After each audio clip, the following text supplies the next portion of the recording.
Welcome back to Direct as we continue our discussion now on the possible implications of the controversy over the extradition request for Christopher Dudus Coke. On the issue of possible fallout, there's a view that Jamaica could be hit, apart from visa cancellations or speculations about that, Jamaica could be hit by perhaps a travel warning from the United States, which would really hit our tourist industry hard. How likely is that, you think? I think that's on the cards right now. I think that's very likely. I think that's a strong possibility. We're talking about a travel advisory, and if you look at the State Department report, there are aspects of that report that could be moved directly out of the report and into a travel advisory. A travel advisory would probably reduce our tourism by 40% immediately and would have a devastating impact on the tourist industry. I think a travel advisory is quite possible if the situation continues to deteriorate, and there are many in Washington who are already in favor of a modified travel advisory or a straight travel advisory to American nationals visiting Jamaica that their lives may be in danger or could be in danger because of the ongoing deterioration in bilateral relations. Yeah, and you know this, that persons in I Washington don't speculate, sir. How soon do you think this travel advisory could be issued? Whether a modified one or a direct one? I think that a travel advisory is possibly within 6 weeks, and I think that the factors that would affect a travel advisory would be the continued truculence of the government with respect to the extradition matter, the question of continued murders in Kingston, how many, or in Jamaica generally, how quickly can the government get control of the alarming murder rate in Jamaica, whether or not any credence is given to the rumors about if there's an arrest of Dudus that there will be some sort of counter-attack or some sort of combined rising and attack on tourists. You know, I personally don't give any credence to it, but there may be some people. Has that been said though? What's that? Has that been said that there could be an attack on tourists? I haven't heard it from any official source, but I've heard rumors that one of the methods that could be used to retaliate could be attacks on tourists. And with the number of people who are being killed in Jamaica right now, Jamaica as a tourist destination is not credible anyway. When you have the number of murders that you have in a small island, Jamaica is not really a credible tourist destination. It is being advertised as a credible tourist destination, but how credible can it be when so many people are being killed? Except that the tourism ministry will tell you that not many tourists are the victims of attacks by criminals. How many tourists need to be murdered before Jamaica becomes a black eye, gives a black eye to the Caribbean tourism? When how many tourists are murdered in Jamaica a year? Are statistics being kept in connection with that? Of the number of people murdered, how many are tourists? Certainly, we have a slew of death threats coming from the Dudus camp relating to people in the media who want to talk out, lawyers who want to speak out, and other commentators who are speaking out. So, have you received death threats?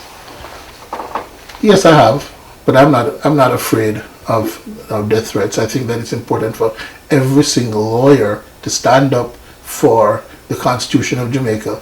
If you're a serious lawyer, if you believe in the rule of law, if you believe in the future of Jamaican black people, and I believe in Marcus Garvey, it is of the greatest importance for us to believe that as black people, we can rule ourselves without engaging in murder and torture. Have the death threats you said you've received, are they specifically linked? Have the persons expressly said that it's because of your utterances on the Dudus extradition matter? They've suggested it, but again, I received death threats many times in the past, so I'm not worried about death threats. Yeah, but let me ask you, the threats you said you received, have these been said to be expressly as a result of your utterances on the Dudus extradition matter?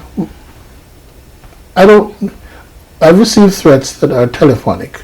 Okay, again, it doesn't matter to me whether individuals disagree with my position or not. I think it's important that the rule of law obtain in Jamaica. But has it been on the extradition matter because of your utterances on it? I believe so. That's my personal belief. And these have been recent, in recent times?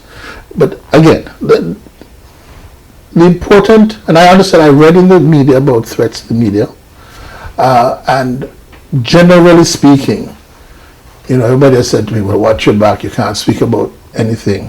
Why shouldn't a lawyer be able to speak about an issue relating to extradition without fearing murder by an individual in Jamaica, wonderful Jamaica, we're asking tourists to come?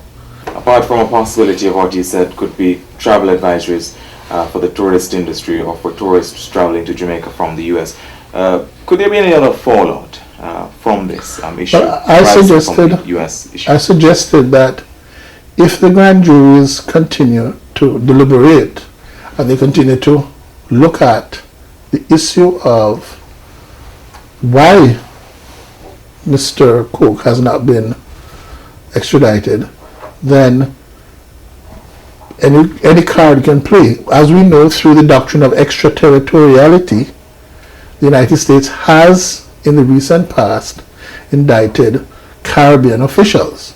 We've had officials from the Bahamas that have been indicted. We've had officials from Grenada that have been indicted. But an official from Antigua was indicted just 6 or 7 months ago in the Stanford crisis. So it is not impossible that officials from Jamaica will be indicted as a result of the mishandling or the corruption associated with the Dudus affair. I don't know, but I'm just talking about the recent history, what has happened in the Caribbean, the fact that the grand jury has not been permitted to have its true bill of arrest, or a true bill and its arrest warrant executed. When those things happen, then there is further law enforcement activity. How that law enforcement activity will end up, I don't know. Right. Let me ask you this, Professor Rowe. The Attorney General, Dorothy Lightburn, and Justice Minister, the Prime Minister has insisted she has done her job, and she is doing her job because she cannot be, as he said in his words, a lubricated conduit for extradition requests to pass through to the court. She has to first determine whether or not the evidence against the persons for whose extradition the requests are being made has been properly obtained. Do you though have a different view? You think that she has fallen down on the job and she should resign? I have personal and professional respect for Dorothy Lightburn. However, as Attorney General of Jamaica, having regard to the circumstances that have occurred here, the fact that there's been an appropriate extradition request and Jamaica has not signed it, I think she should resign. And the Prime Minister said it has not been appropriate. Well, it's been unlawful. I'm giving you my opinion.